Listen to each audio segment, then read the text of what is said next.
Saudi அரேபியாவில் 110 வயதில் திருமணம் செய்து தந்தையானவர். 142 வயதில் காலமானார். சவுதி அரேபியாவில் மிக வயதான நபர் என்று அறியப்பட்டு வந்த ஷேக் நாசர் பின் ராடன் அல் ரஷீத் அல் வாடா தன்னுடைய 142வது வயதில் உடல்நலக்குறைவால் காலமானார்.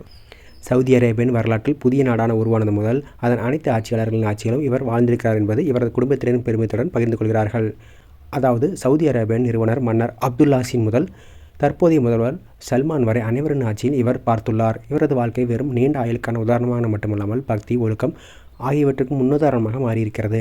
வெறும் பாலைவனமாக இருந்த சவுதி அரேபியா தற்போது நவீன நாகரிகமாக மாறியிருப்பது இவர் நேரடியாக தன்னுடைய கண்களால் கண்டிருக்கிறார் என்று கூறப்படுகிறது.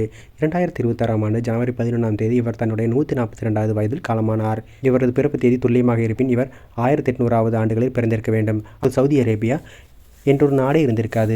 40 முறை ஹஜ் புனித பயணம் மேற்கொண்டிருப்பதாகவும் அவரது குடும்பத்தினர் தெரிவித்துள்ளனர். இவரது தற்போது 134 பிள்ளைகள், பேரன் பேத்திகள், கொள்ளு பேரன் பேத்திகள் இருக்கிறார்கள். இவர் கடைசியாக தன்னுடைய 110வது வயதில் திருமணம் செய்து ஒரு மகளும் பிறந்தார்.